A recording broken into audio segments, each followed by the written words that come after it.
Bonjour à tous, étudiants togolais en Russie. Je suis en master à l'Université d'ingénierie et de technologie de l'État de Briansk. Aujourd'hui, dans cette vidéo, je souhaite vous parler une fois encore de la procédure de reconnaissance de diplômes étrangers en Fédération de Russie. Donc, pour ceux qui viennent de découvrir cette chaîne, nous avons déjà publié une vidéo dans laquelle nous montrons comment commencer sa procédure de reconnaissance de diplôme de façon totalement autonome.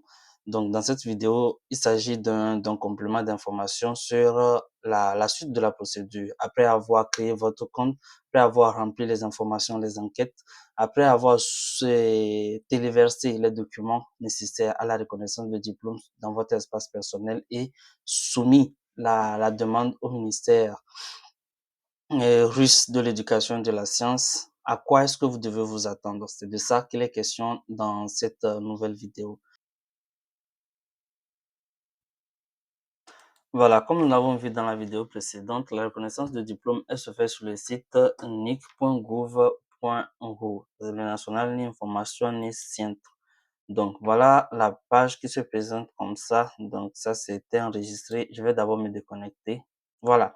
Ça, c'est la page d'accueil du site de reconnaissance de diplôme. Voilà. Dès que vous avez cette page-là comme ça, vous allez d'abord vous connecter à votre espace personnel en cliquant sur Link Cabinet.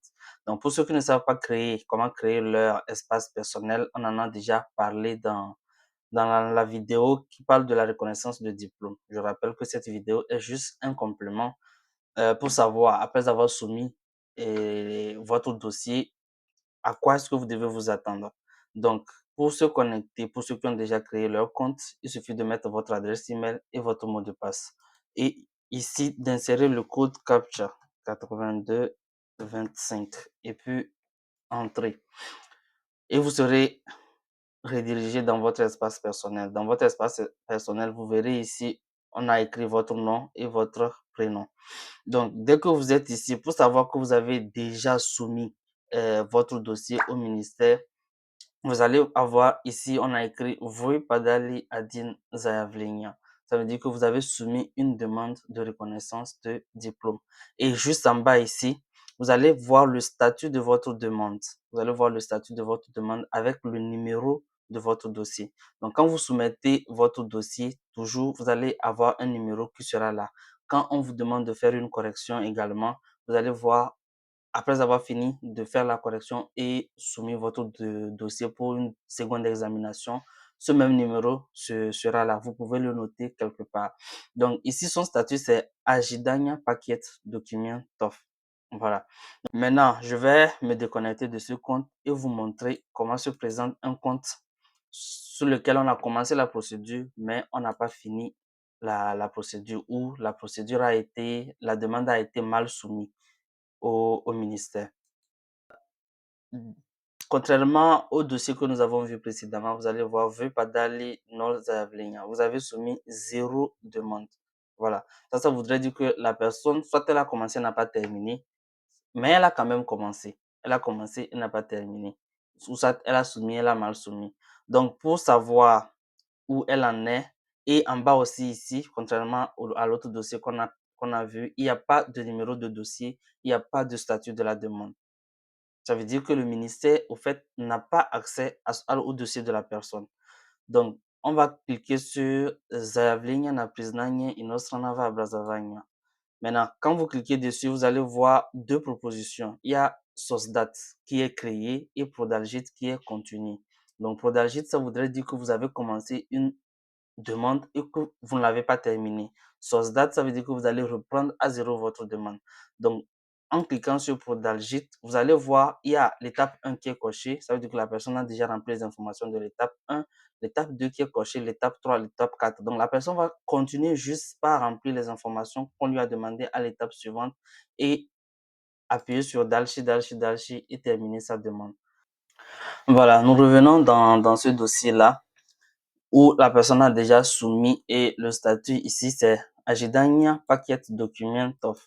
Ça veut dire les documents sont en cours d'attente. Voilà. Ça voudrait dire quoi? On va d'abord aller directement dans le compte de la personne. Vous avez vu là, à la dernière étape. Donc, l'étape 1, l'étape 2. Bon, on peut parcourir rapidement toutes ces étapes-là. L'étape 1 qui concerne les informations du demandeur. L'étape 2 qui concerne les informations pour un contact en retour. L'étape 3 qui concerne les moyens de réception des documents finaux ou des résultats. L'étape 3 qui contient les détails sur l'éducation reçue ou le document dont la reconnaissance fait sujet. L'étape suivante qui concerne euh, les détails sur l'éducation reçue. L'étape dernière qui concerne les documents électroniques. Voilà, on a demandé le passeport, les documents éducatifs, les originaux, les traductions, les légalisations consulaires.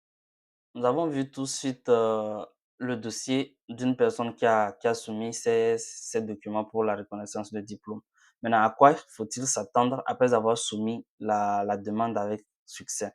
Donc, après avoir soumis votre demande, la première des choses à laquelle vous devez vous attendre, c'est le paiement des frais de procédure. Et actuellement, les frais de procédure s'élèvent à 6500 roubles qui sont payables par banque en ligne ou par banque en personne. Vous vous rendez avec une quittance. Maintenant, avant de payer, ne vous précipitez pas. C'est sur le site, on a mis les quittances de paiement, mais ne vous pressez pas de payer. Attendez que vos documents soient étudiés. Après étude de vos documents, le ministère va vous écrire par mail pour vous dire que vous avez une demande de correction. Donc, pour connaître le motif de correction, veuillez vous connecter à votre espace personnel. Et pour vous connecter à votre espace personnel, c'est ce que nous avons fait en début de cette vidéo. Maintenant, vous vous connectez et quand vous vous connectez, vous allez voir en bas, tout à l'heure, je vous ai montré là où se trouve le statut de la demande. Vous allez voir demande renvoyée pour correction. Il vous suffit juste de cliquer sur le numéro de votre demande. Ça vous ramène directement vers le document et vous corrigez ce qui est à corriger. Généralement, la plupart des corrections qui ont lieu, ce sont des corrections sur les documents. Tel document n'a pas été mis à sa place ou tel document a été mal scanné, tel document a été scanné partiellement. Je rappelle que quand vous voulez scanner les documents, tous les cachets qui se trouvent en avant ou à l'arrière de votre document doivent être scannés. Donc, c'est après toutes les corrections, que le ministère va vous envoyer maintenant un mail. Dans le mail, il y aura même 2 fichiers PDF qui vont vous permettre de procéder au paiement. Donc, le premier document que vous allez recevoir concernant le paiement, c'est un document qui se présente comme suit. C'est un document avec un code QR et des informations de banque. Donc, pour payer à la banque, il vous suffit juste de présenter ce, ce document-là à la banque et puis ils sauront quoi faire pour payer. Et vous allez avec de l'argent en liquide. Pour faire simple, vous pouvez payer avec votre application Cyberbank. Pour cela, il vous suffit juste de scanner ce code QR-là. Quand vous scannez ce code QR-là, ça vous amène directement vers une page où vous devez mettre votre nom, votre prénom, votre numéro de passeport. Votre numéro de passeport. Donc, vous voyez bien que la somme à payer, c'est 6500 roubles comme je l'ai dit à l'instant. Ça, c'est le premier document. En rouge, on dit au cas où votre paiement n'est pas reçu dans les 8 jours suivant à partir du moment où votre demande a été reçue, les documents vous seront retournés sans examination. Et on vous précise encore, après avoir payé, d'envoyer le reçu de paiement à l'adresse recognition@msk.nica.ru. Voilà. Ou d'envoyer les reçus dans, dans le chat sur le site nic.gouv.ru. Donc, n'oubliez surtout pas. Vous pouvez transmettre votre chèque ou votre reçu de paiement par les deux manières pour être beaucoup plus sûr. Voilà le premier document. Maintenant, le deuxième document. Le deuxième document se présente comme suit. Il s'agit d'une demande pré-remplie pré-rempli que vous devez compléter par la date et la signature et envoyer. Donc, c'est un document comme une lettre, une lettre. Donc, de la part de votre nom, vous allez voir votre nom, votre adresse, votre numéro de passeport.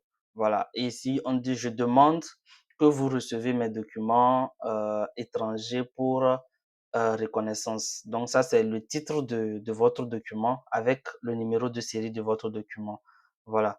Ça, c'est l'institution qui a émis votre document avec la date de signature de votre document, votre pays, le nom sur le document et voilà, celui à qui appartient ce document, etc., etc.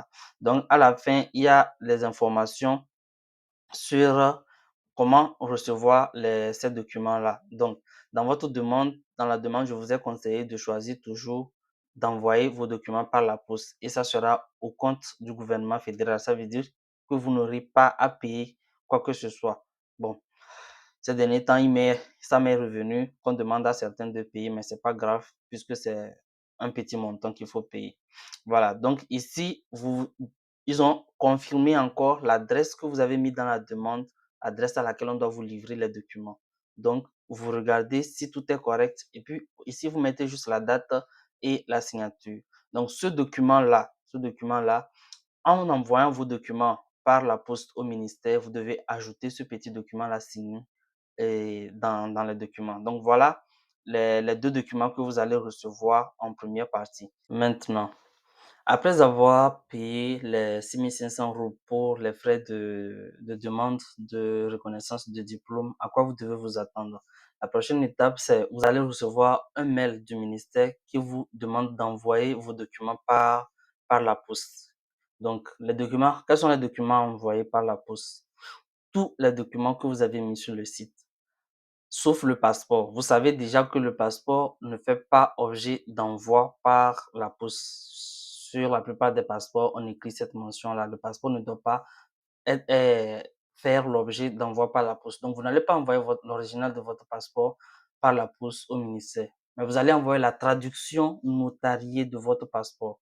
Vous allez envoyer vos légalisations que vous avez faites dans vos pays, les légalisations consulaires que vous avez faites aux ambassades de vos pays avant d'arriver, vous allez les envoyer. Vous allez envoyer les relevés de notes que vous avez légalisés au pays. Vous allez envoyer également les traductions. Pour les traductions, j'avais déjà parlé dans l'ancienne vidéo, j'avais déjà parlé qu'il s'agit de la traduction des légalisations et non la traduction des documents originaux. Donc, après avoir envoyé tous ces documents-là par la poste, vous avez le reçu de la poste. Pour le reçu de la poste, ce reçu-là, vous pouvez également l'envoyer au ministère par le mail qui était sur le document de la quittance de paiement. Donc, vous envoyez le reçu de la poste par ce document. Et sur ce reçu, vous allez voir également un code, un track number, un code de suivi, on peut dire, un code de suivi. Donc, vous téléchargez l'application Pochta Rassi. Dans l'application Pochta Rassi, vous allez insérer ce code là-bas et suivre l'évolution de votre dossier jusqu'à la réception par le ministère. Voilà. Maintenant, dès que le ministère reçoit les documents et que le ministère étudie les documents, il vérifie la conformité des documents que vous l'avez soumis. Le ministère va vous renvoyer ces documents-là exactement par le même moyen que vous avez utilisé pour l'envoyer. Ils vont l'envoyer par la poste. Maintenant, quand ils vont envoyer le document par la poste, ils vont vous communiquer également le track number qui va vous permettre de suivre l'évolution de votre dossier et de savoir quand est-ce que votre dossier est arrivé à votre poste pour que vous allez le chercher. Voilà. Donc, dès que vous allez recevoir vos documents, la prochaine étape, c'est de vous attendre à recevoir la reconnaissance de diplôme. Donc, pour la réception de la reconnaissance de diplôme, c'est un fichier PDF avec une signature électronique. Donc, il y a deux manières de le recevoir. Donc, pour ceux qui ont suivi les instructions que j'ai données dans la première vidéo de reconnaissance de diplôme, vous allez recevoir vos résultats de reconnaissance par email. on va vous envoyer 2 fichiers, dont un fichier en PDF que vous allez imprimer et ajouter à votre dossier pour pouvoir postuler dans vos différentes universités. Voilà, et ce serait la fin de la procédure de reconnaissance de diplôme. Merci d'être resté jusqu'à la fin. Merci d'avoir suivi cette vidéo. Et nous vous disons merci également de nous soutenir en mettant les pouces en l'air et en vous abonnant, surtout si vous venez de découvrir cette nouvelle chaîne. N'hésitez pas de partager nos vidéos et nos contenus pour aider un maximum de personnes à pouvoir bien s'adapter, à pouvoir bien s'en sortir sur le territoire de la Fédération de Russie.